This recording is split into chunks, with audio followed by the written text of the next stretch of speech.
T minus 40 seconds.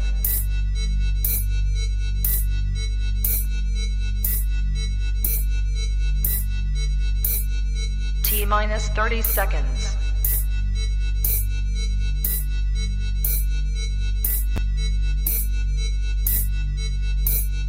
T minus 20 seconds.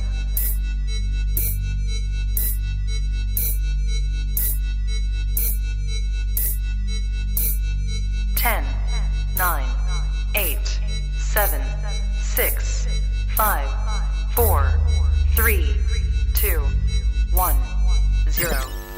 Own it, own it, own it, Kong. I own it. It did. Women's Wrestling Talk, the #1 women's wrestling show on the planet.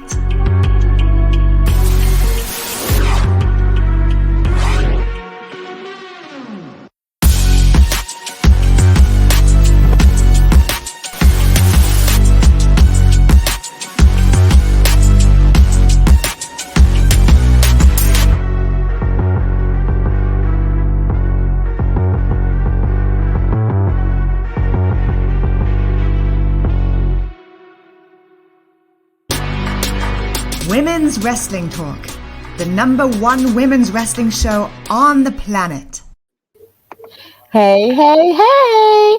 Hey, y'all. Welcome to Women's Wrestling Talk, the #1 women's wrestling show on the planet. And welcome to our NXT 2.0 NXT UK after show. I'm just turning up because I'm just really crunk, but it's okay. It's Thursday, so we're here. Of course, I'm your girl, Stephanie Hardy, host and creator of the Hardy Wrestling Podcast, commentator for the Belladonna Division, and on this hosting team, the Avengers of women's wrestling media. And I don't care what anybody says, TK Trinidad is our Nick Fury, and she knows what I'm talking about because I made that post and I regret nothing. But I am not alone. I am here with my host that I just left a few days ago in New York. And we had such a great time together, and I got to watch her in action doing her advocacy for women's wrestling talk at Black WrestleFest and doing her hostly duties and still balancing her life as a mother.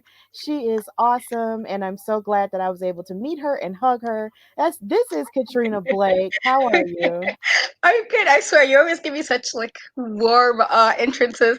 But just to piggyback really quick off of Black WrestleFest, it was amazing.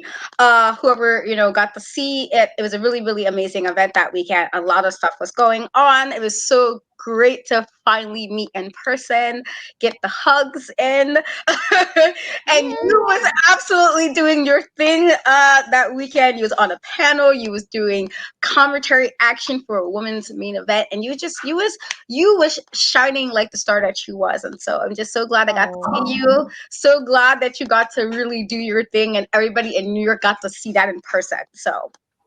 Well, thank you so much. Just like the love continues to flow from you and from everyone that was there at Black WrestleFest and all the people that I got to meet for the first time. It was just a lot of firsts happening. It was my first time in New York. It was my first time meeting a lot of you guys, in person and everything. So it was really great.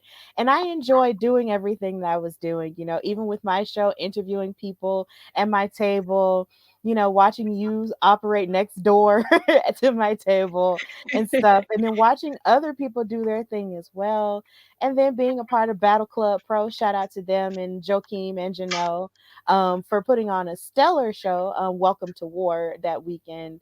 So it was just a great weekend, in all. And maybe we'll get a chance to talk about it maybe later. I don't know. But this is NXT time.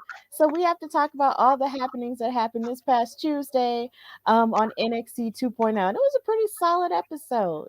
So this episode started, of course, with them sort of beefing up their main event, which was going to be for the NXT North American title, which involved Carmelo Hayes, of course, and Tony D'Angelo, who's just been feeling himself since he has Legado del Fantasma added onto his family. But the show actually started with a singles match between Solo Sikoa and Grayson Waller. And I think before the match even got started, after Solo did his entrance, Grayson Waller came out and was acting like he was gonna say some stuff, like he was gonna like blow some people out of the water with some type of, quasi pipe bomb ish type of thing. But Solo wasn't having it, and he ran up the ramp and gave him a clothesline and was like, "Look, bro, like I'm ready to fight." So eventually, after they broke them up and everything and got them back to the ring, and the referee finally rang the bell, the match got underway, and it was really, really good. Solo showed more of why he feels like he's up next, which isn't too far from the truth at all. And there was a lot of athleticism from his part, but then there was also the caginess of Grayson Waller, where he actually like was always trying to move any type of, maneuver in any type of way out of a scenario where it looked like he was getting ready to lose. And he was cheating. He was definitely cheating hard. Because he took down a a turnbuckle cover, and it was left uncovered for the rest of the match. And I don't understand how the referee didn't notice that, but it was left uncovered for the rest of the match. And just when it looked like Solo had it won, Grayson ran his shoulder into the exposed turnbuckle, and then Grayson hit his finisher and gained the victory in the match. So yeah, gotta love that Grayson Waller, and by that I mean you gotta hate him because he's just so obnoxious. And I was irritated with that ending because I was just like, you just hit your shoulder, Solo. Get back up and Yeah. fight. But that didn't happen. So, what did you think of this match, Kat? I thought it was good. I feel like I might have, was it yesterday or today? I was reading this quote from Solo where he was kind of saying he didn't want to be compared to his family, which I understood. Mm-hmm. Like we love the family. You know, you got Roman, you got the Usos, you got The Rock. We love the family, but I do understand when you have people like The Rock and you have people like Roman Reigns and you have the Usos, who's been tag champs so many times, now part of one of the most dominant storylines they have in WWE. I get not wanting that on your shoulder. Like, oh, he's just one of those. And so I understood it. And so when I read that, I was like, all right, I get it. And so you have him doing his matches where he's get the shine. It's like, see, I feel like he's trying to double work a little bit harder just to prove to us. And not that I feel that I know he's his own person, but like for other people who might not be so willing to separate him from his family, I see why he's working so like hard to be like, let's I'm my own person. I'm Solo. I can do my own thing, and so it was really nice to see him do his thing. I was kind of sad with the outcome. Not gonna lie, Yeah, me too. I was a little sad with the outcome. I felt like he definitely should have won it because it was only like we've seen worse in ring situations that people got back up from. So I'm like, all right, I guess like we're supposed to ignore that this shouldn't have been that big of a deal that she was like laid out for a bit, but it was a good match. It was a good open. But I was a little bit upset with the end. I was. I'm not gonna lie. I was a little slightly annoyed with the outcome of the match. Yeah, I was too, but I think this might not be over between those two, or it might just be because I can't really recall them really having like a full on rivalry taking Yeah, place.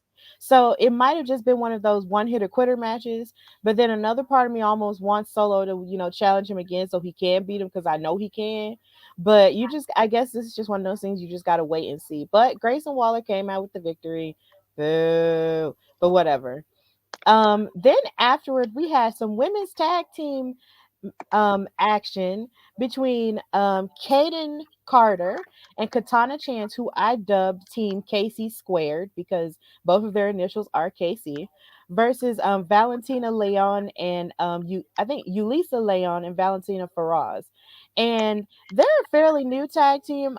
They've been on television a couple of times, but not really like a whole lot. But the moments where they have been on television, they really have shown out. And I really did enjoy this tag team match because you had like really the best of all of these women.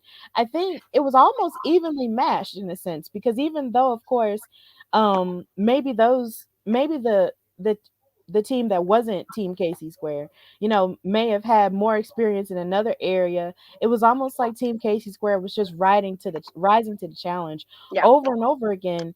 And it was just really good. And it's like the thing is they're like one of the best women's tag teams I've ever seen because they work like a well-oiled machine. They know each other, and it's just like, and then all the moves that they come up with, it's just absolutely stellar. And for the life of me, I just don't understand why they don't just give them the ball and just let them run with it, with the women's tag titles. Like they're Yeah. just so good. But the other team was really good too.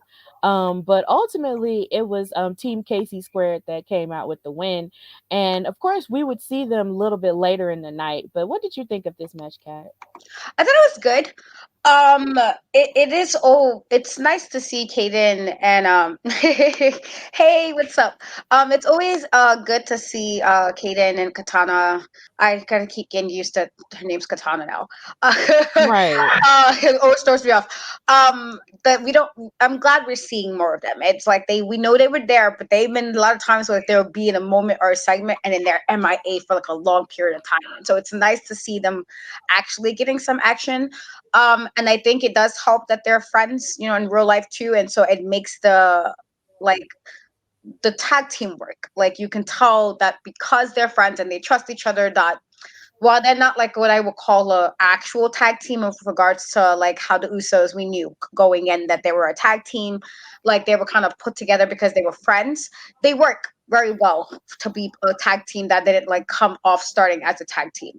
And so I liked it. I also thought the other two were really good as well. I actually am looking forward to seeing what else Valentina and they can do. Um I do like what 2.0 NXT 2.0 do a lot of the time, where it's just we get to see what you can pull off that the NXT 2.0 audience might be more inclined to be like, all right, give it a chance, rather than when you're like on Raw, SmackDown, and everybody's so quick to be like, no, no, no, no, what's this? And they shut it down so quickly that we don't know if it could have been a thing. And so I do like that there are like experimenting with different things, but also that they are literally utilizing people on the roster. Like you pretty much see some actual utilization of the wrestlers on the roster that you're like, okay, like you might not see the same, like even if you see the same very consistent people every week, you Mm-hmm. also see people like, oh, here's this person, and you see them working. And so but I did enjoy it. It was again a good women's match. I'm all for the women's matches, and so it was good. I liked it. Yeah, and I do kind of look forward to seeing more of what the other team has to offer, what Valentina and Yulisa have to offer in terms of character work, because we've seen more than once, that they can go in the ring. Like their talent is undeniable. What I want to know is what exactly they're going to do with them in terms of what's going to make them pop like as a character, or something. Like I want more of that because it seems like whenever they do come on TV, it's like they're already in the ring, they've already done their entrance, and they're just in the ring sort of dancing or doing something or whatever. And you don't really know much about them. So I want to know more about them, as people or something like that. Like I want more of them, but in a different way. Because we have their talent. That's abundantly clear. I just want more of their personality. Yeah, But that match was really good. But Team Casey Squared came out with the win, and it was a well deserved win because I've been a fan of them since before the rebrand, and they just deserve a whole lot. yeah. Someone else who deserves a whole lot is Wes Lee. Oh my God, this man. I'm sorry. He just makes me so happy. I love him. Um, I just love him. He came out, you know, and he's just been on this journey to sort of find himself since he's lost his tag team partner who he was tag team champions with, who is well now currently known as Zachary Wentz. And if you do or may not know what's going on with that situation, please look it up. We won't discuss it here. But basically Wes has been trying to find himself, and has been sort of winning and kind of losing matches on NXT 2.0 lately, since he's tried to make a go of it as a single star.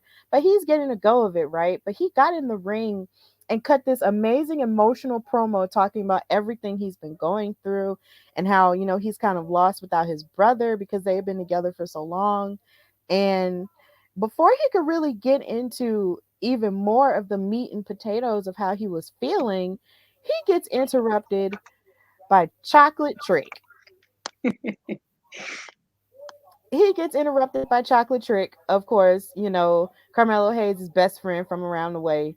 And he comes out and basically says that basically the reason why his best friend left is because Wes Lee left him behind and not because his friend left him behind. And it was just really dirty and nasty. And I was just like, Trick, why you gotta do him like that? Why you gotta say that to him like that? But Wes Lee wasn't having it. He's basically said, like, look, you don't know the journeys of what we had to go through in our Yeah, friendship, everything that we've had to, how we've had to pull each other out of certain situations in order to get to the top of where we've made it to, and only to have it snatched away the way that it was. And then he also called into question Trick's motives, being by Carmelo's side, and was saying, look, like, you put all of this smoke into Carmelo. This isn't the way he said it, of course. I'm paraphrasing. You put all of this smoke into Carmelo, but yet I wonder if you have anything left for yourself at the end of it. Because you do all of this, and I just wonder, like, and he was basically saying that he did not know what it was like to really, have like build a brotherhood with a person. Like, and what's so funny is that when he was cutting his promo, in my mind, I was thinking, what if Trick is one of those people, one of those friends, or one of those cousins, or one of those family members that tries to hop on their successful person or successful best friend's coattails and tries to ride it for their own, good? Like, yeah, that's almost what you would think Trick Williams could be, in a sense, because no one really knew who he was. Like, he just came out of nowhere when it came to Carmelo, and he was saying that him and Carmelo were friends, and Carmelo claimed him, right? But at the same time, a part of me wonders, like, in comparison to Wes and his tag team partners brotherhood that we know about even outside of NXT, it's like we don't know a whole lot about Carmelo and Trick's friendship. So maybe I wonder if this is going to play, or if this is planting a seed that might show Trick turning on Carmelo or Carmelo turning on Trick. Like, it's just a lot of interesting things going on. But then, you could feel the tension between Wes and Trick, and they were really intensely staring at each other. And I'm wondering if they're going to fight each other. And I'm really here for it because Trick was talking about something he didn't know about, which is brotherhood. And I'm yeah. pretty sure Wes is the right person to tell him. But that was a really good promo. I enjoyed it. What did you think, Kat? It was good. I do love me some Wes as well. I have been very sad. Well, I mean, even though last week he wound up getting the win, which was needed because they just keep having Wes get all types of beat up and thrown around, and I didn't appreciate that. And so I love that they're using him. I was a little bit worried about where they were gonna go considering the situation, and WWE sometimes can be, they might, you think they might, and then they do a whole, you're like, oh man, and somebody else might suffer for somebody else's actions. And so I was real worried about what was going to happen with Wes after the whole situation with his tag partner. But I do like that it seems like they're trying to get him to kind of stand out of his the tag team. And this is not to knock that, his group, that he's not part of his group or any of that. I'm sure he loves him and dearly, and that's not what I mean. It's just, you don't want to be lost in a situation like that where you kind of get the shitty end of the stick for something you didn't necessarily, like, you're not really a part of. And so I do like that. I'm like that he's being used, and I definitely like, I love Carmelo and Trick together, but the personalities, you can see that at some point they will break up, and maybe they'll get back together at some point, but you can tell because of where their personalities are. And so I Yeah. feel like this is like, that's what they're trying to plant the seed. You have the guy who did lose somebody technically, like, well, it's not like I broke up with my guy because I broke up with my guy. It was like circumstances beyond his control. So yeah, I feel like, again, if you have Trick who really doesn't wrestle as much, and you see Carmelo's the one, like, we know Trick is there, and I do love what he does. We also know Carmelo's Carmelo, and so I do like that it was like, oh, okay, side the little eye emojis, like, oh, I see what you did there. This could very well be like a thing later on. This could plant the seeds that maybe not even like a month from now. It could be a couple of months down the line. Do some really good long-term storytelling. That they might break them up so Trick can kind of see, can I do without you? Like, maybe Trick feels like Carmelo, maybe it could be a situation where Trick will feel like, well, you only got these type of things because of me or something. There could be so many ways they can pull this off, knowing. And so I do think that's what they were trying to do. I hope they continue to do it well. But I do felt like the perfect person to tell him in this situation, considering was Wes. And so I do like. I'm like, okay, I like that he's being used because I was real concerned. I really was concerned that I was gonna do him dirty and I was gonna be sad. But I do like that they are using him, and so I did. I thought it was a really good promo. I thought it was a good segment. Yeah, there's hope in the fact that Wes is still being used, and he showed in this promo because a lot of people online and on Twitter were saying that Trick Williams wasn't exactly the best, isn't the one person that you want to go up against words wise because he's so good promo with his promos, and he is. But Wes really did hold his own. Like, even though, he might not have like the gift, like a full on, like whole on gift of gab that Trick has, he still held his own, and I was really proud of that. And I'm really glad for Wes that he gets to have this opportunity. And then it's like, and with Trick, you kind of spoke to that. Like, Trick doesn't have as much experience, as Wes Lee, because he was in the Indies for years before he got up to here. Whereas Trick, he fights every now and again on NXT Level Up, which they show after SmackDown, if you ever want to give that, a look on Peacock right after SmackDown. But it's just that outside of that, we really haven't seen him fight all that much. So I just wonder how that's gonna go, and I can't wait to see where it goes next. Like, oh, it was so good. It was really good stuff. It's one of the best parts of NXT for sure this week. So moving right along, we had another tag team match between the Diamond Mines, Roderick Strong, the leader, and Damon Kemp versus the tag team of Legado del Fantasma. Um, I want to call him. It's Raul Mendoza, and then I feel like they changed the name. They changed the name of one of the people, and and I can't remember it right now. Hold on. Yeah, I can't remember it right now. But basically, they changed the name of one of the Legado del Fantasma members, and I'm just like, help. But either way, this match was okay, but I almost feel like it was ruined in the sense that it didn't really, like, the ending ended because it's like D'Angelo's family is trying to sabotage the family from within by stopping Legado del Fantasma from getting any wins. And basically during one of the high points of the match, you saw one of these family members use a crowbar um to trip up the I can't remember his name. I'm so mad. But you see him in the picture. To trip him up, and he fell, and it basically sabotaged them. And Diamond Mine came out with the win, and of course, it's just like they were really irritated. It's like Legado del Fantasma was really angry at the fact that they were getting sabotaged from within. But then there was a promo that they had beforehand where it looked like, Santos, was looking really defeated, and he was basically agreeing with everything that Tony D'Angelo was saying and stuff. And basically Tony was telling them that the rest of the family just needs to fall in line or whatnot. But it's so irritating because it's just like Legado del Fantasma is its own entity. They shouldn't be, playing, basically getting beat down in spirit by this other team that's basically beneath them. Yeah. I hate it. I hate it for them. But it gets a little bit better towards the end of the show though. So what did you think about this?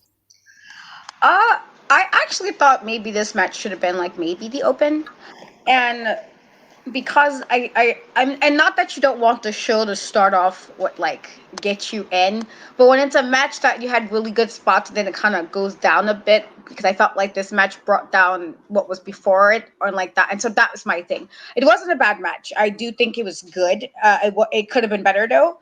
And like again, I do like the storyline between the teams. I do think that there's a lot of meat here that you can pull this off for long term if possible, if you can just do it right.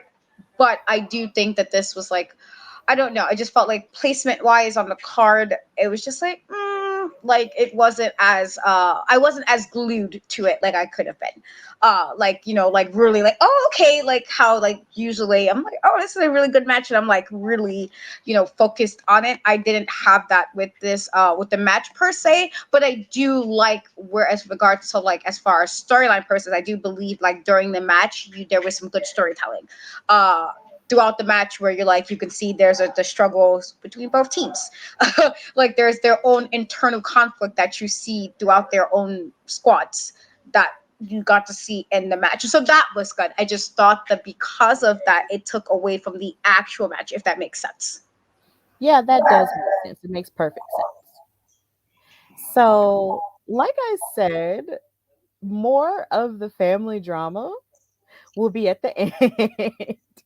But basically, Diamond Mine came out with the win here. But there was some more drama within Diamond Mine because during the match, there was a point where Roderick made a tag to Damon and he smacked him in his chest.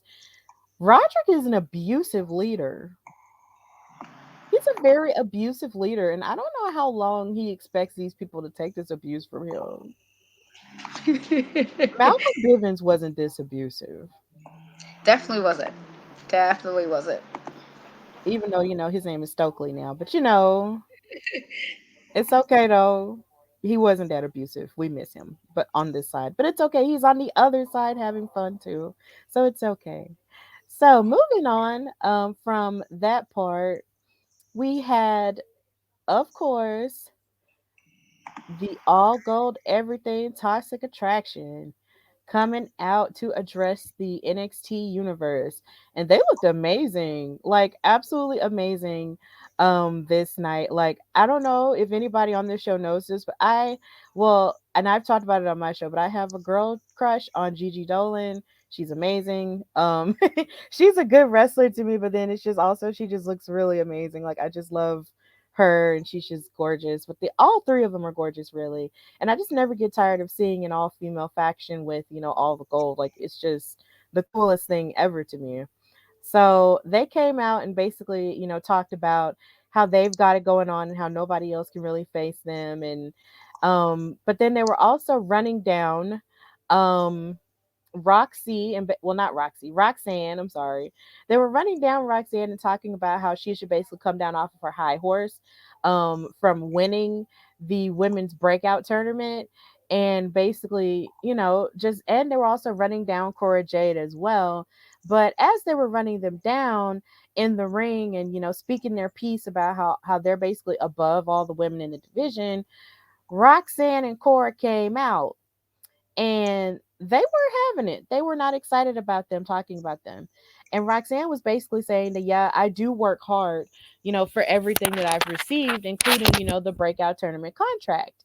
And she was talking about her and Cora being best friends and everything. But then she also alluded to, much to my chagrin, she alluded to her using the breakout tournament contract to take away the tag titles to give a title to Cora. And that irritated me. But I'm gonna go more into why that irritated me later. Then Toxic Attraction continued to talk about, well, not continued, but before these girls came out, they were also talking a whole lot about her and her bus tickets. And I just get tired of y'all dissing this girl just because she took the bus places. Okay. Sometimes the bus is all people have. Okay. It's true. Sometimes the bus is all that people have. And if Roxanne was passionate enough about her wrestling career to take the bus, then doggone it, and that's exactly how it should be. Because they love to diss her for taking a bus. And I'm just saying, like, you didn't always have a car. Okay. You didn't always have your own car. I'm pretty sure you were depending on somebody to take you places like a taxi, or in New York's case, a taxi or a subway that I rode on for the first time. Like, you could leave them alone, or a bike. Come on now. Leave them alone. If Roxanne took the bus, Roxanne took the bus, and there is no shame in that, okay? Stop shaming bus riders. Dang. But either way, that resonated with me because I used to take trips on the bus in college, but it's okay. But I understand that's her passion, and if that's how she got done what she needed to got done, and that's what she did. All right. But whatever. So after that point, rant over. Um, after they said they wanted to challenge for the women's tag titles, Team Casey Squared came back out there and talked about how much they didn't like it and how they feel like Cora and Roxanne should get to the back of the line for those tag titles because they have actually earned their way, for another tag title opportunity. But mind you, Cora did bring up that they lost their last opportunity to win the tag titles from Toxic Attraction, which was true. And they didn't take any kindly to that at all. So they got to fighting to the point to where referees and security had to break them up. So basically that was that segment. And it was a pretty good segment, for more of your women's action. But Kat, I'm gonna let you talk about how you felt about it first before I go into why I was irritated. So with reference to the bus, I'm a New Yorker, so I do not drive, and it's not mostly like it's not that. My thing is I don't trust other drivers. I feel like that's my hook, my hang up with me not driving is literally because I don't trust other drivers. And so because I don't trust other drivers, I don't drive. So I am a public transportation girl. I am walking and I am on buses and trains. And so I was like, first of all, let's not do this. Let's not do this. Let's not act like you can't take the bus. Like you could get beat up. I can get off the bus at a stop and beat you. Like I like in my head when she was saying this, I'm like, you can still get beat up though. Like it doesn't change. Right. If you can still get beat up for the person on the bus. And so I was a little irritated as a New Yorker. However, I do like that you have the women wanting the title shot. I think my issue is I'm not fond of cattiness. I feel like why is it always like when they have the women's storylines, it's always the really weird catty part. It's like, why can't y'all just be like, I don't like you because you did this in the ring, but it's like always the really snide, underhanded cattiness that I'm like, I really wish WWE will kind of chill. Like, there's so much you could do with women's wrestling. I feel like does everything always got to revert to some really weird catty comment? Like it feels like the whole like the claws are, are out. And granted, I know that Toxic Attraction are heels and I totally understand that, and that they might do and say things. I'm just like, but does it always gotta be like this is the option when we're having the issues with women uh in storylines? Why it has to always be the whole catty comments?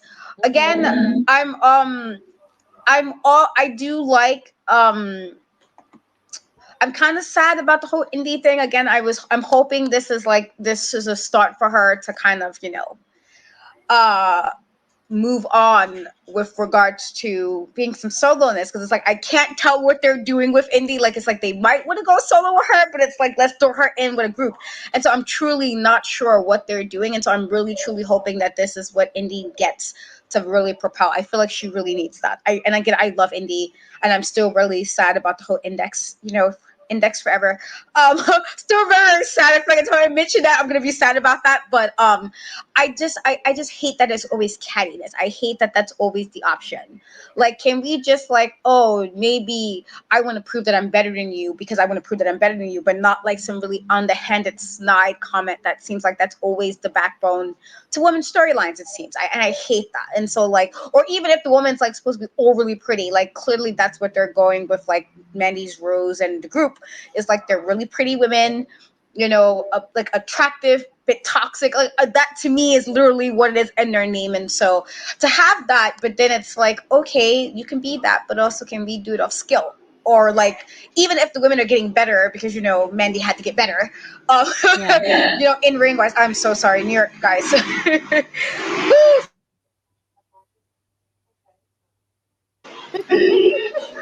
Sorry, it's summer. New York City gets real crazy in summer. I start with the bikes and the fireworks and that stuff. So but yeah, that was my irritation with the scene. It was just like it was good, but I hate the like this catty comments, the snide comments. It's like, can we get away from that women's wrestling? It's like a guy have a beef and it'd be like, oh, but I think I'm better than you, so I can prove it in the ring, but not like, oh, your hair looks bad. Like this is really weird. It's a really weird like comment like that. And it's like, just move away from that, please. So it was good. I just wish there was some parts that was a little bit changed with that. Yeah, I understand that. And it sort of begs into question who's writing these stories because honestly, women don't necessarily beef over stuff like that on a regular basis. So you definitely do have a valid point with that. Um, but on the real though, the part that irritated me about that was just the fact that you had Roxanne wanting to challenge for the tag titles with Cora. And I wanted her, I want Miss Ma'am to be the prodigy that she is and challenge Mandy. Like I want her to challenge Mandy. And I actually tweeted this, while I was live tweeting with NXT Tuesday night. I was just like, so if it's almost like Cora is sort of utilizing this whole friendship tag team thing to sort of get her, to have a title somehow, as opposed, to sort of feed into the insecurity that she wasn't able to win the NXT Women's title on her own, or really like get it done on her own. But it's just like it's irritating to me because I want Roxanne to take the NXT Women's title from Mandy. It's like if you're this prodigy and if you're as good, if and I know you're as good as you believe you are, then prove it and challenge for the big belt. Not no shade to the tag titles because I love the tag titles and what they represent, especially in NXT because they're just doing a far greater job. No shade, but shade. Um, it's just I want her to challenge for the big title. That's all I want. Challenge Mandy. Beat up Mandy. Beat her face in. I will say maybe they don't want to throw her right into the title picture because I do understand that aspect. Again, I love Roxanne. I loved her before WWE, and so I do think, like, into regards to maybe it's because she just got there that we might not want to throw her right in. That I can see how fans be like, but she just got there, and so that I can understand to an extent. But I do think she definitely needs to be main title picture very soon. I feel like she's great, and again, I guess the point. I don't know what. I mean, I'm assuming the whole breakout tournament was to kind of showcase. She did win the tournament, and so I don't know if that's where they're going to get to eventually. If that's like the big, like, okay, you got the tournament. Can we now see? I don't know if that's what they're going to go again with WWE. You can always be too sure. But I do think she'll probably. I do see her being in the main title before the end of the year. I don't feel like they're going to make her really wait. But I do kind of, I guess, understand to a slight extent. Like maybe like just have some other things happening before throwing her right in there with Mandy because there's are some other women that probably could have challenged Manny, and I kind of see that too. Like, oh yeah, what about these women that might have been there a little bit longer? And so that I do understand, but I do get the whole like, but she's great, so let's get her in there, let her do her thing. But I can kind of see both sides of that. Yeah, so that's just kind of how I felt about it. I was just like, I want her to go for it all. But then again, I'm a very impatient person. So whenever I want something and I know that all of the right ingredients are there, either you're gonna cook it or you're just gonna leave it on the shelf. Cook it, make the meal, let's do this. Like come on. But I mean, I don't run things. Um but yeah, that just irritated me a little bit. I was just like, you know what, come on, let her challenge Mandy. But it's okay. So moving on, we did have a segment of Tiffany Stratton dissing Wendy Chu and calling her dirty and stuff, and talk about how, because she always wears her pajamas and she's always sleeping and stuff and all of that. And she had the audacity to call her a Peter Pan, like, reject. And I'm just sitting here like, you got a lot of nerve calling her like a lost boy or a lost girl when you look like you stepped off of a failed reboot of Mean Girls. So stop it. Um, Stop it. I don't know what it is, but I've just been getting really spicy lately in the past couple days. But it's just it's New York City rubbed up on you a little bit. It's kind of. I guess so. I guess so. I guess it did. But but it's just like she has a lot of nerves talking trash about Wendy Chu, okay? Leave her alone. Yeah. Is this TK? Yeah, with the yes, exactly. I told you, I'm thinking the New York City just a little bit of us rip off. It's fine. You can be sweet, but sometimes you gotta let people know. Yeah, you do. Sometimes you gotta let people know what it is. You do, and that's just how I feel, okay? Like she just always she's talking all this mess at her. She had smoke with Saray, and it's just like, ma'am, like, what is your problem with these women? Just stop it. But it's whatever. Tiffany's gonna Tiffany, whatever. But after that, we had a match between Cameron Grimes and Idris Inofe. And I really enjoyed Idris Inofe's gear. It was red and he came out with a beautiful red cape and everything. I was like, look at you, Idris. And this match was really, really good. So I think at this point, Cameron Grimes is just trying to find himself, now that he's sort of out of the NXT North American Championship picture. But he seems like he's getting a little bit more serious in his approach. He was a little bit, tougher and meaner in the ring against Idris. And Idris showed that he really wasn't playing any games either. Like, he was ready to go and fight as well. So I was just like, okay, Idris, I see you stepping up to the challenge. But ultimately, Cameron Grimes wound up winning. And it looked like he was about to be, there was a moment where it looked like there was about to be like a sportsmanship type of thing, but then somehow or another it wasn't. So I just don't know where Cameron Grimes is going at this point. Is he getting dark, or is he just, I don't know. We're just not doing it to the moon anymore. Like, what's going on? I did notice it last week as well. I do think Cameron's doing more serious because he lost. The segment last week where he was kind of saying he didn't really know what to, like, where his place kind of was because he lost his title, and I guess in a way it can be like you put so much stock into holding that title that now that it's gone, what do you do now that it's gone? And so I do like they can do some good with this if they continue it well.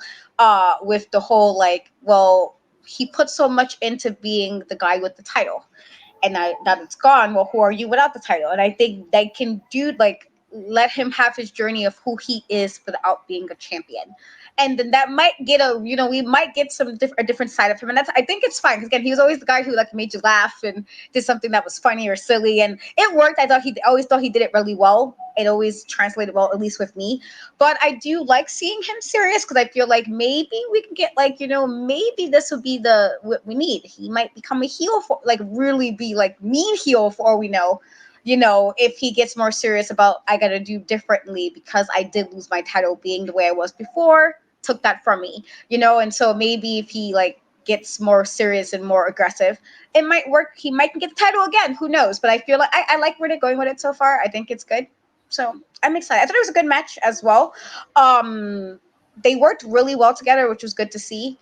Um, but it was a good match. I thought it was really good, and I thought at one point Aegis might have gotten it because it seemed like there was moments where it looked like I was like, okay, all right, but I'm okay with Cameron winning as well. But it was a really good match. I did enjoy it.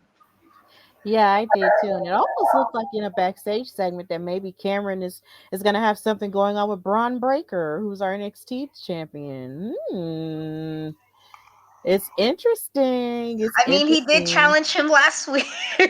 He did kind of put a challenge out there, so it could very well be that soon because he did put it out there last week that he kind of wanted Braun.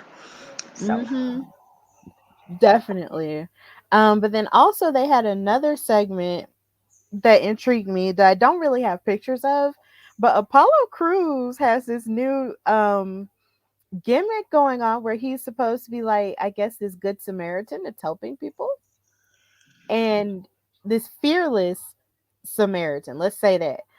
Because he thought about, because he was walking down an alley and then somebody was saying, "Oh, I wouldn't go down there. It's nothing but rough stuff."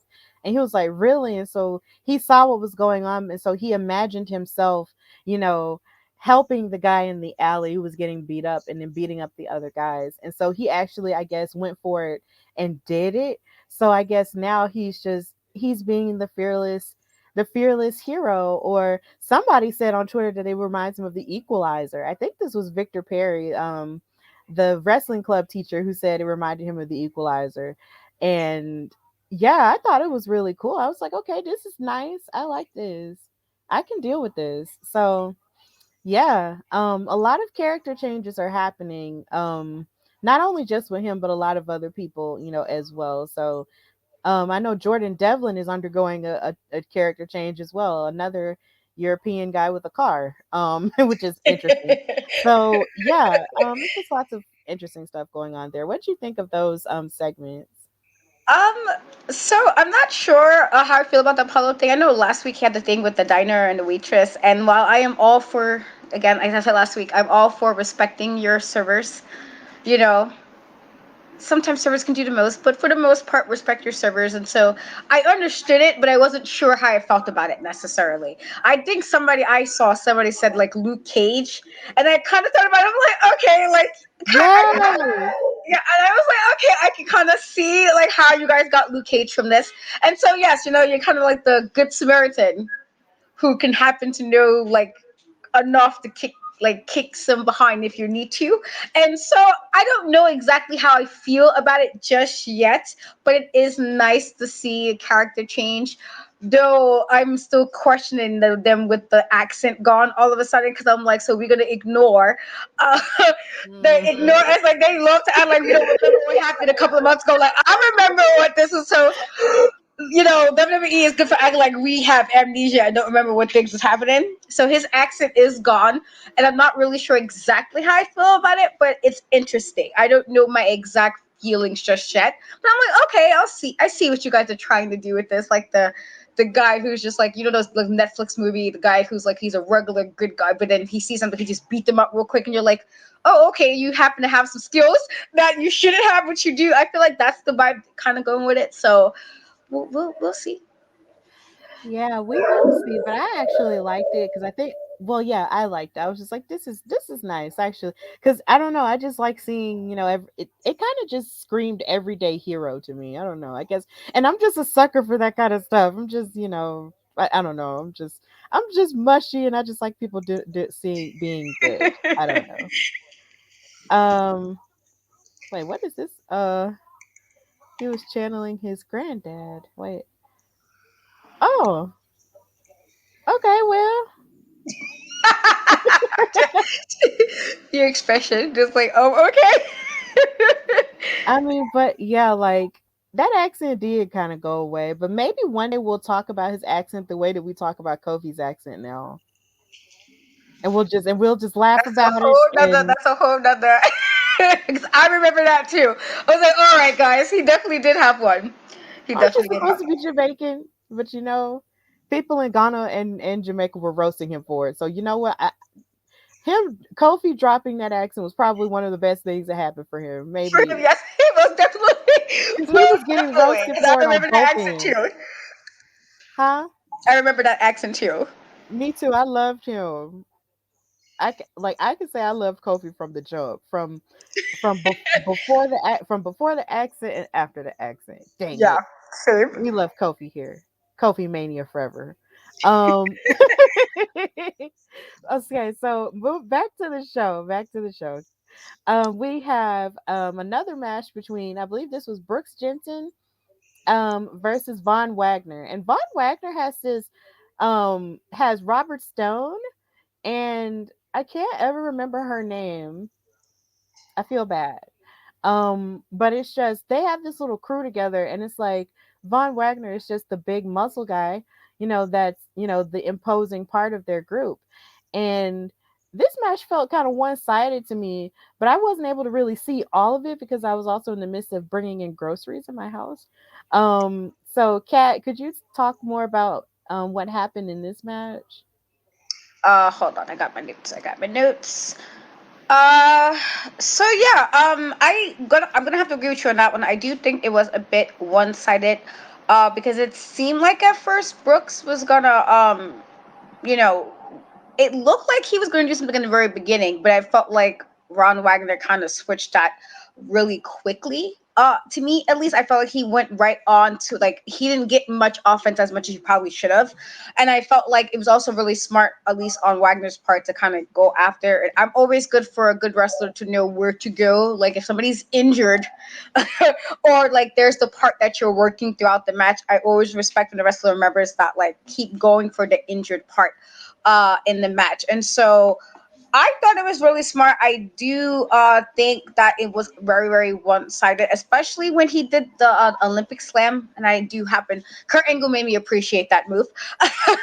Made me appreciate that move. But he got the win off Olympic slam, like super American, super like that all American wrestler kind of guy. But I definitely do feel it was a bit one sided. I felt like, Brooks really didn't have much of a like real fighting chance in this.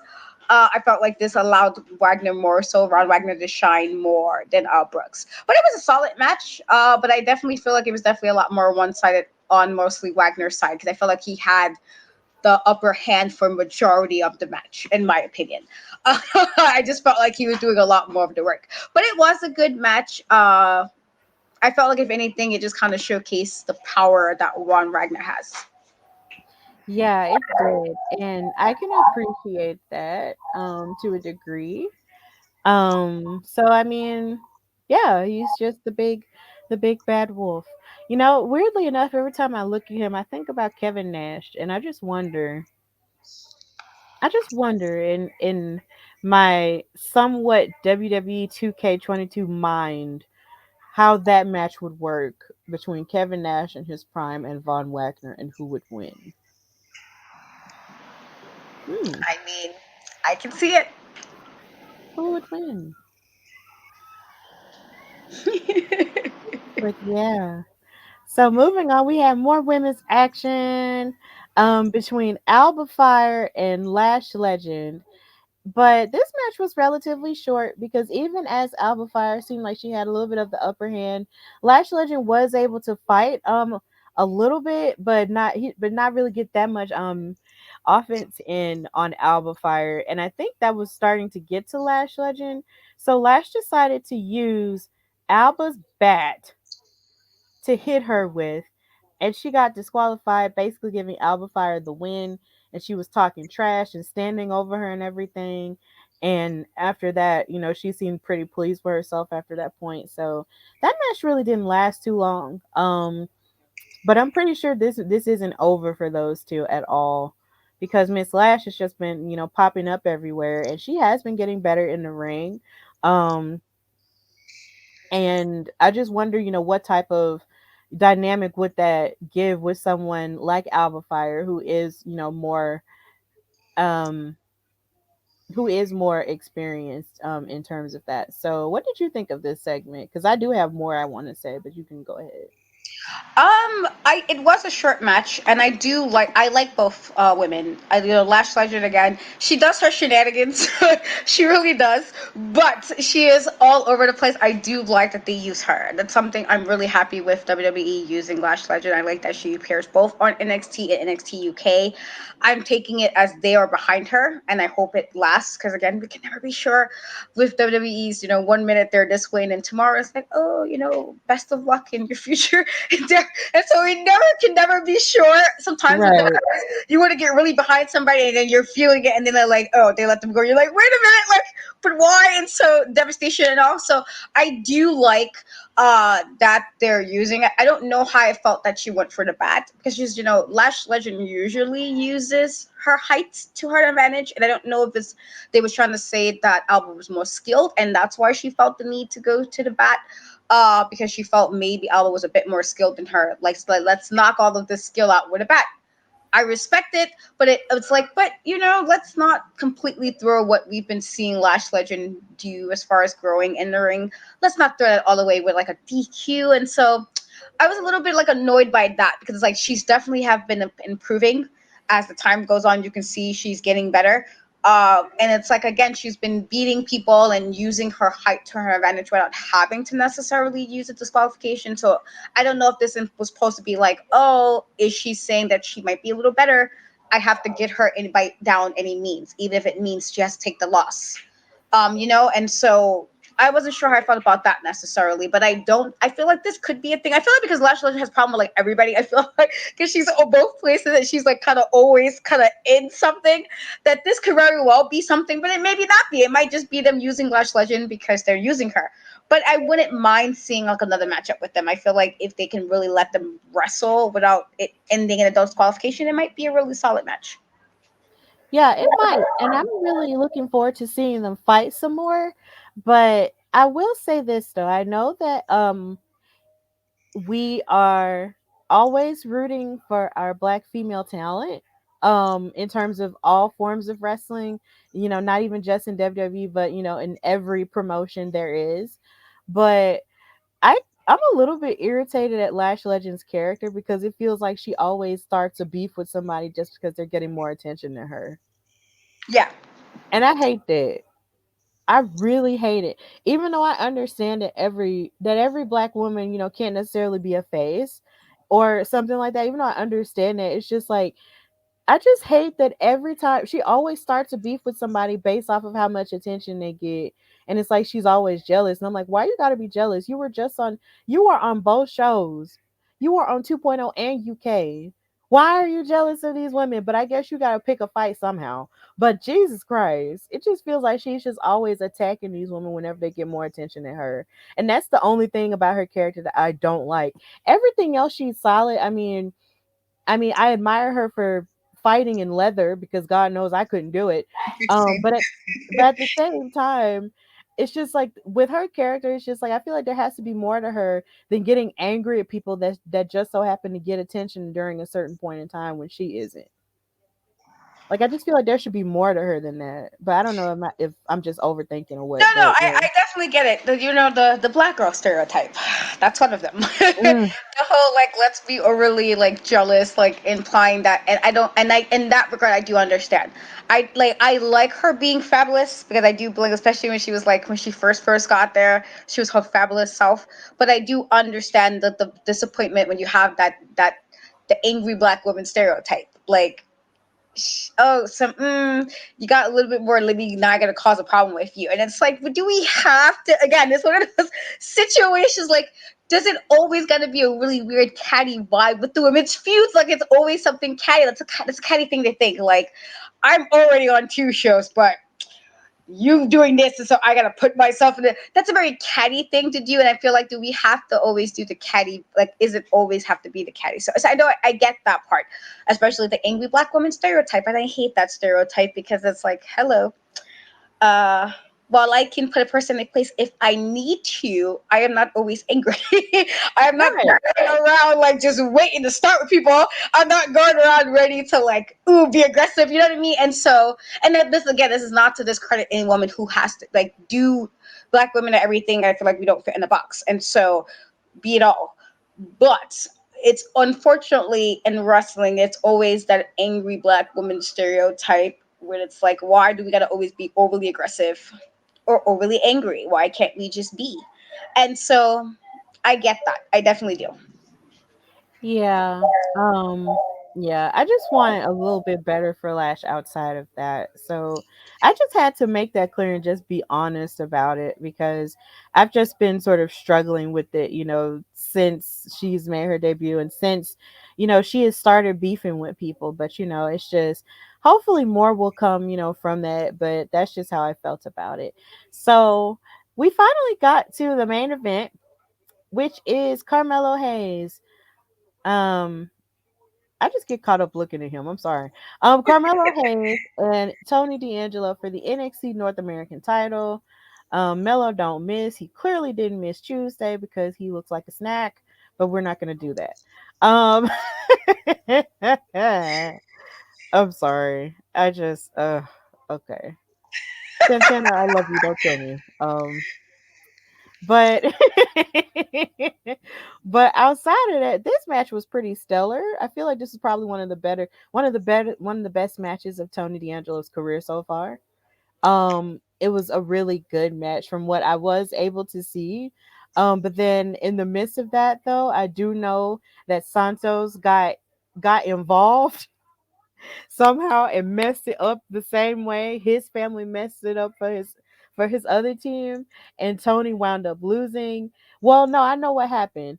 Tony lost because Santos slid the brass knucks to Carmelo, and while the referee was turned away and distracted, Carmelo used the brass knucks to punch Tony in the face, and he hit him for the 1, 2, 3, and that was it. Because of course Carmelo isn't gonna miss an opportunity to capitalize for that win. And Tony and his family and Legado del Fantasma got to fussing at each other and yelling at each other, and I believe that's pretty much how NXT 2.0 ended. So what did you think of this match? It was good. I thought it could be a little bit more for a main event. But I do agree that I do believe this is probably one of Tony's better matches. Carmelo definitely was again very easy on the eyes. as we said, as we said this past week, as we said this past weekend, he was one of the people who were very easy on the eyes, and so he definitely did come out like, okay, all right, sometimes you just can say the okay and just put a bunch of explanation points because you guys say anything else. Like I feel like he's just that I'm watching. But I thought it was a good match again. I'm glad that they made sure it was supposed to be this week because they made the challenge that there's going to be a thing. I thought it was good, but I felt like outside of the whole brass knuckles thing, which is like I get using things to. I mean, it wasn't like he brought it in, but he did use them. And I'm always iffy about brass knuckles just because it's like, oh, makes me think of like old school William Regal. He used to irk my soul when I was younger with the brass knuckles. And so he used to really get under my skin with the brass knuckles. And so I see brass knuckles, I always think of him. But it was a good match. I do think Tony D'Angelo really, really showcased, kind of without too much focus on the people his squad. But Carmelo did look quite delish. And so yeah. Definitely a nice way to end up NXT with, that. Yeah, and if we're being honest, him and Trick both look amazing. So it's just, oh, okay. Carmelo is still the NXT North American champion. That's the important part. He's still the champion, and Melo don't miss, and he's still that guy. And he should also be NXT champion at some point. At any point within history, please make it happen because he has it all. He has it all. So that ends the NXT 2.0 point of this conversation, and now we're gonna drift off um over the pond to NXT UK. So this kind of the NXT UK had a pretty much of a sad opening here. It showed kind of like the backstabbing and implosion of Mustache Mountain and all of their, drama and everything that happened with them, of course, breaking up after losing the NXT UK tag titles to Oliver and Ashton. So they've basically been beating each other up, and there's a lot of history and pain behind that, and it's really heartbreaking to see this team fight each other over and over again over the past couple of weeks since they've lost the titles. So that's pretty much how it started, but then it also started with even more sad news because you had the actual tag team champions, Oliver and Ashton, having to relinquish their titles to the assistant to the NXT UK general manager due to one of them being injured with in the knee. And I was just like, "Oh my god, are you kidding? You've got to be kidding." It's so sad because it felt like we were just talking about them this weekend and Yeah. how, because I believe somebody a fan at Black WrestleFest did not know that the NXT UK tag champs were black at this point. So we were just talking about them, and now they're having to give it up, and it's just like injuries suck. Injuries suck. That's basically like the basis of this conversation. Injuries suck. So, how do you feel about that, Kat? It was sad.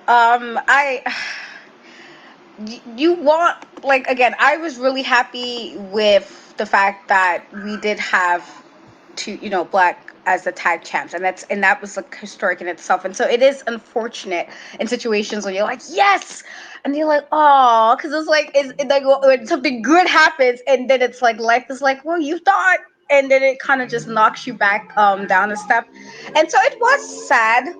It was definitely unfortunate opening, um and that fact that now had to kind of vacate the titles, which it's unfortunate because they weren't champs for long.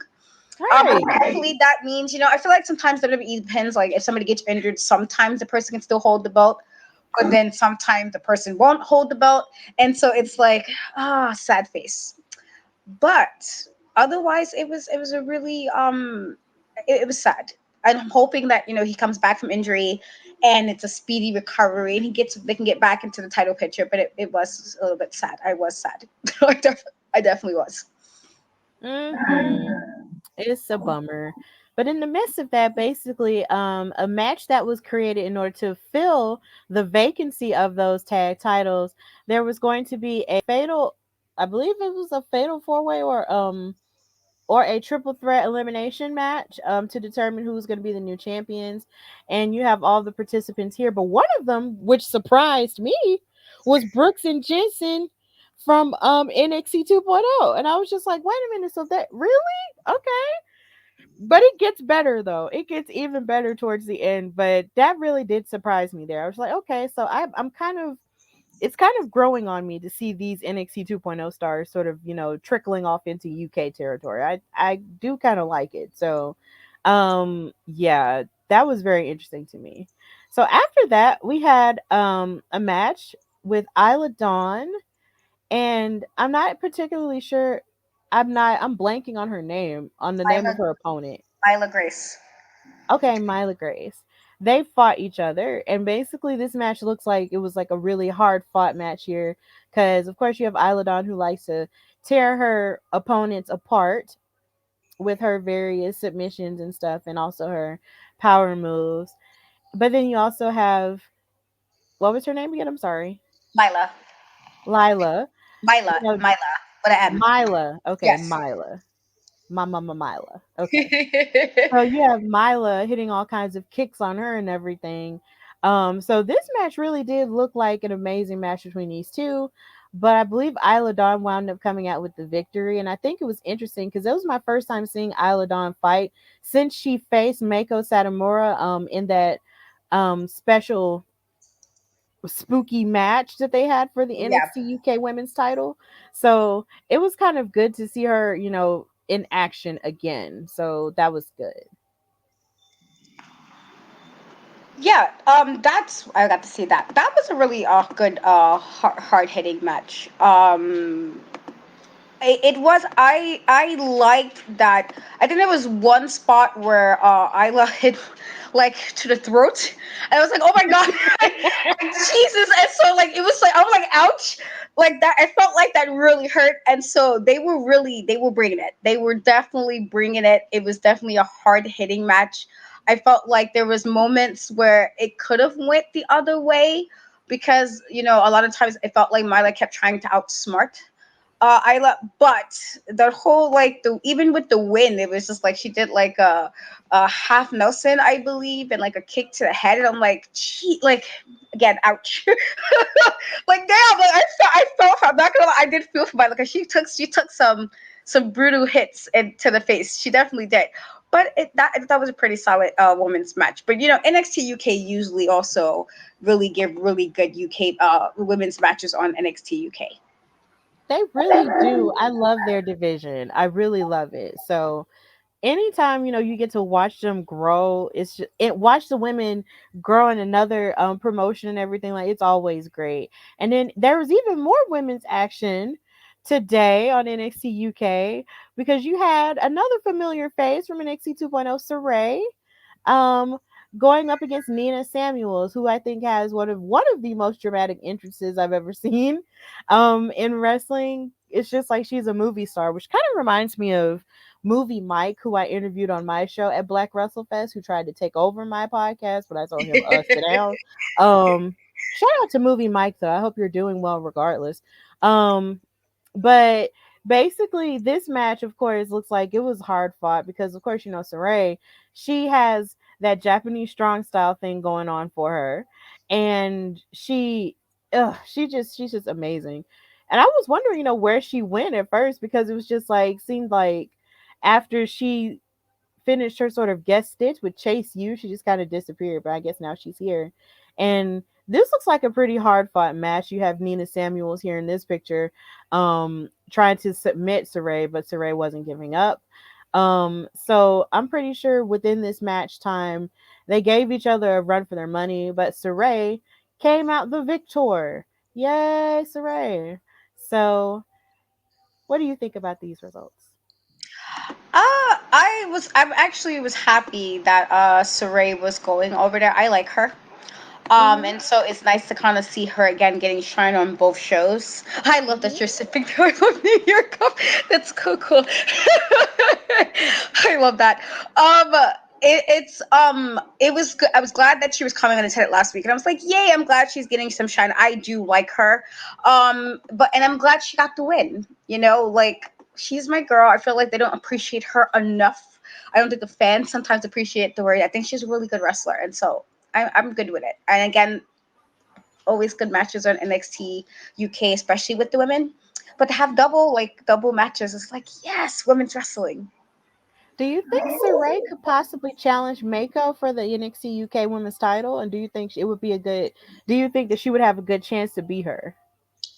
I'm not sure if she like. I don't want to not. I don't want to say she doesn't have a chance. I feel like Mike is so she's so good that I feel like if she wins it, it's going to be a hard fought battle. Like it's not going to be easy. I feel like I do think they could give a really entertaining match, but if she does come off with a win, it would definitely be one that was really hard fought. Like it wouldn't be easy. It wouldn't be like a walk in the park. It would probably take her some trying to kind of happen to dismantle go a bit just to kind of get because she's so good that it's like how can you beat her when she's already also beat such good opponents. And so it's like that. I feel like she would have to go in trying to figure out how to kind of pick her apart a bit. So if she does win it, it wouldn't be an easy win. Yeah, definitely. But I know either way, the winners would be the fans. Our eyes would see it all, and it would just be fantastic. It would just be great. But yeah, Saray is our victor in our last women's match in NXT UK. Um, so the main event was this really, really big and really long, match, tag team elimination match for the now vacated NXT UK tag team championships, and basically their entire roster of tag teams was in it. You had Dive Family. I feel weird about pronouncing that. So please forgive me if I pronounced it wrong. It's not on purpose. I promise it's not. Is it D Family or D Family? I don't Familiar, know. yeah, yeah. We just. I feel like now I'm gonna mess it up too. I hate it. I I feel hate like I'm gonna it. mess it up now too. Let me not. I hate it because it's like I want to do the right pronunciations and just don't.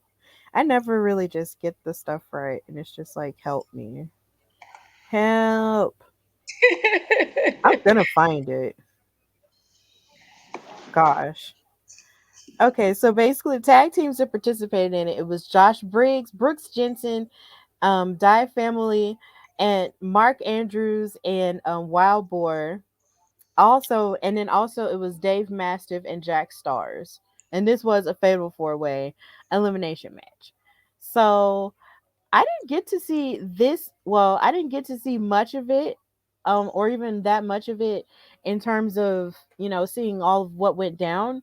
But I was just incredibly surprised and flabbergasted at the idea that Brooks and Jensen are now the NXT UK tag team champions. Like, that's just so cool to me because it feels like it was only a few months ago when they made their debut, and I was talking, and I was in, intrigued by them while also being a little bit irritated at the idea because one of them is from Alabama and just leaned into the whole country stereotype, and I was just like, stop. We're not all country, but either way, or at least I'm not, but either way, it's just like, either way, it just felt like it was just yesterday, and now they're the champions of NXT UK. So I wonder, does that mean they're going to be moving to UK to, be champions of UK more permanently? Yeah. Or are they just like, or are they going to, do a double duty? Like, what is that going to mean? Like, what are their challenges going to look like now? Like, this is so great for them. I'm proud of them. What did you think about this result, Kat? Again, I do like what WWE is doing with regards to the NXT brands, where they have some like they kind of go between brands. I feel like before with NXT UK, a lot of the times, like before we started doing the show, for instance, I didn't watch UK often. I watched it, but not as often as I would like to watch it. And so you having people from 2.0 move over to UK or vice versa, the audience that may not have been watching one or the other may be more inclined to watch both now because we have people going back and forth. And so Right. I think that's smart on WWE's part with that regard to make sure we kind of have them both on both shows.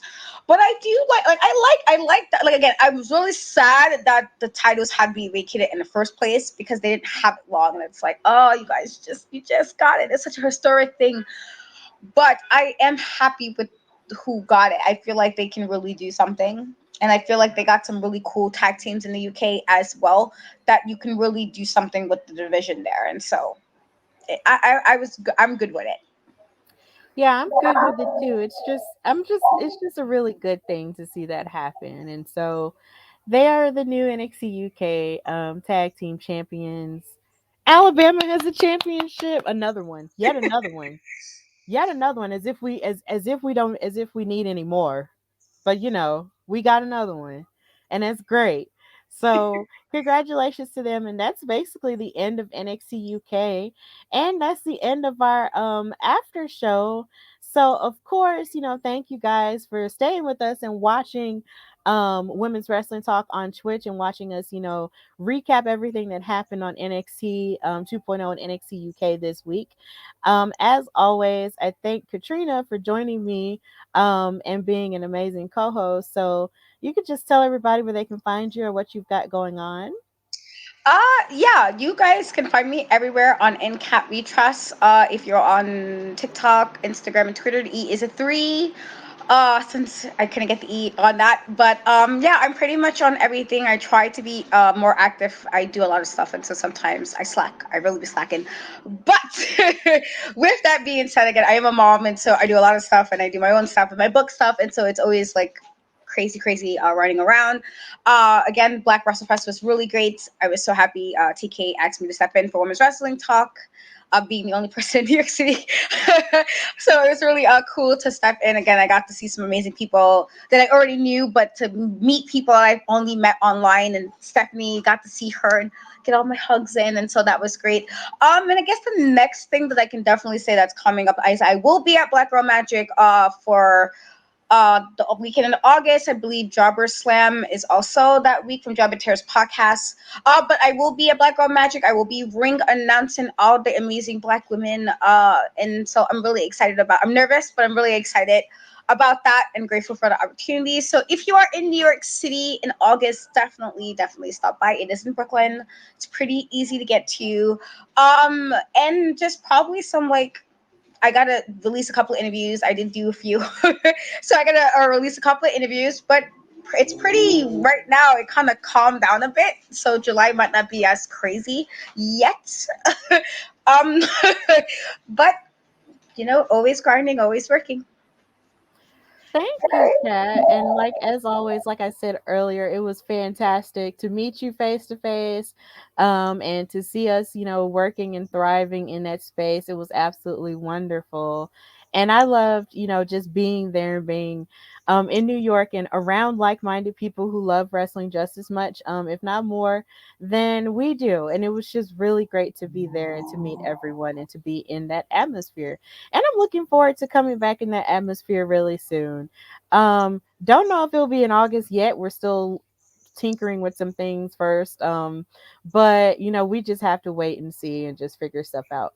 But as usual, you can follow me, your girl Stephanie Hardy, on Instagram and Twitter at Queen Steph Hardy. You can also follow my podcast, The Hardy Wrestling Podcast, on Instagram at Hardy Wrestling Podcast and on Twitter at Hardy Wrestle Pod. And you can check out my YouTube channel, which has now reached 102 subscribers this past weekend. And I'm so happy and I'm so grateful. And, you can just check out all the posts and pictures from this past weekend that I had, with so many different wrestlers and so many different people. And also, I have on my YouTube channel live interviews that I did with a lot of wrestlers and with a lot of personalities who came to be a part of Black WrestleFest as well. So please check all of those out. Like, share, subscribe to the show. I'm getting close to 100 episodes. Episode 99 will be coming out this weekend, and episode 100 maybe next week. We just have to wait and see. So that's all I've got going on, and quite frankly, that's enough right now.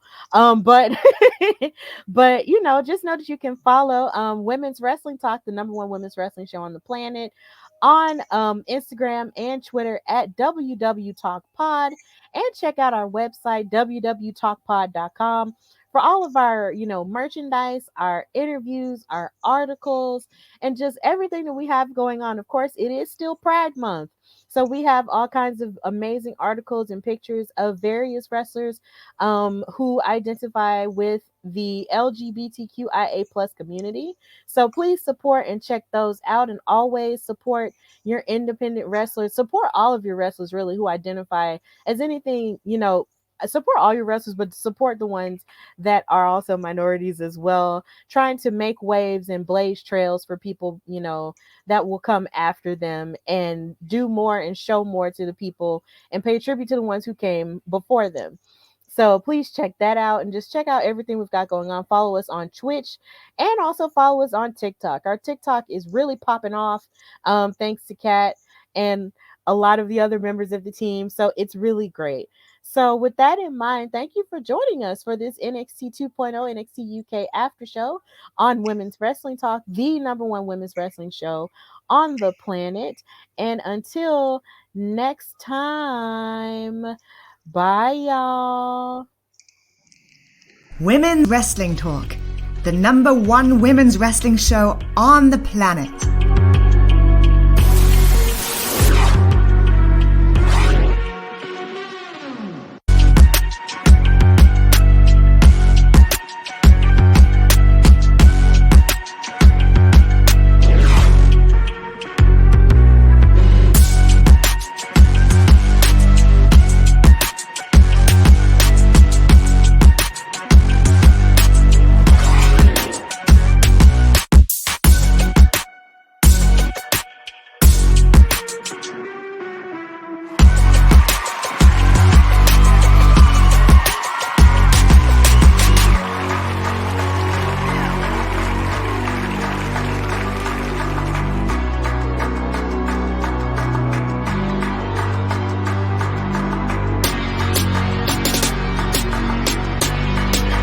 Women's Wrestling Talk, the number one women's wrestling show on the planet.